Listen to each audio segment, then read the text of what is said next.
Welcome to Nolan Knows. It's time for the story of the week. The story of the week is the Trans-Pacific trade deal, a lousy piece of legislation that's being held in secret, locked up in a room in the Capitol, and only a few special people with security clearance can see it or read it. You can't record it, take pictures of it, you can't transcribe it, you can't even carry a pen when you go in to read it. From what I've been able to gather, there are a couple of problems with it at least, and this is coming from someone who is in favor of free trade. It's crammed with crony capitalism. It's crammed with anti-gun legislation. They're calling it a living document, which means that somewhere down the road, if they decide to change it, they can. And once we've passed it, we're absolutely unable to stop it. There's something wrong when you try to pass a piece of legislation that represents the American people, that will affect the American people, but you're unwilling or unable to let the American people know what's in it. It's even more terrifying to know that Congress will vote on it and most of them won't know what's in it because they won't have read it. It's a lousy bill. It's going to affect us all. It's going to probably hurt the economy in ways that they haven't even thought of. I would urge Congress to not pass the bill.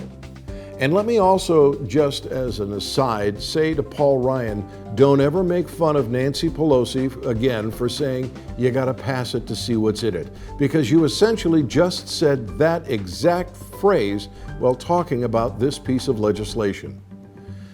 Don't let this pass. Let us read it first. Let us know everything that's in it. That's what Congress is supposed to do. Read the bill before you vote on it. It's time for If They Were Here. My If They Were Here this week is Senator Rand Paul. Senator Paul, were you with me right now? I'd shake your hand and I'd tell you thank you for standing up against the metadata collection that really everybody on the Republican Party and the Republican side of the aisle has been attacking you for. They keep saying, well, it's not about collecting phone calls, and I don't remember you saying that it's about collecting phone calls. I remember you saying it's about collecting metadata. I remember you saying that if they want information on somebody, they should get a warrant for somebody, not one warrant for everybody in the country. Now, your fellow Republicans are attacking you for this, but I frankly think you did one hell of a job. They're also attacking you for fundraising off of your efforts, as though they've never done that themselves. Oh, no. Well, of course they have. And I don't blame you for fundraising off of it. Only makes sense. But when the Republicans come after you for this, when they start telling you what a horrible person you are because you're somehow an isolationist, and they mean that, of course, in a pejorative way, you need to point out to them that the Founding Fathers would have been guilty of the same thing. They didn't want us involved in foreign wars that don't involve our national security. They didn't want us involved in border disputes and civil wars in other countries. They wanted us to have a strong military to defend the United States. You keep doing what you're doing. You're going to probably get a lot of your father's supporters, the libertarians. You'll probably get a lot of real conservative, constitutionalist Republicans.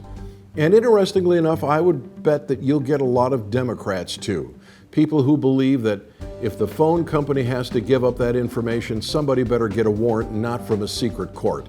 And don't let anybody convince anybody that they can't get a warrant from a federal court judge. Don't need the FISA court. There's a federal court judge that's available on call 24 hours a day, 7 days a week in every district in the country. All law enforcement has to do is give them a call, present the evidence, get the warrant, and get the information they need. Rand Paul, hats off to you. Good job. Now it's time for Missed in the Media. In the last episode, we talked about the Duggar family, and I suggested that the young man who had been inappropriately touching his sisters was a cretin. Well, I'm thinking of Alexander Pope's famous quote, "To err is human, to forgive is divine," and I've just proven how human I am, because I think I erred. What was missed in the media was an interview done on Fox News with the Duggar family where they explained that he was a minor at the time, that he got counseling, he got help, that he is now a responsible parent and a responsible adult functioning normally in society. I wasn't aware of all this. I should have been before I opened my big trap. Occasionally we all make mistakes. Hopefully you're as divine as I am human, and you'll forgive me for the mistake.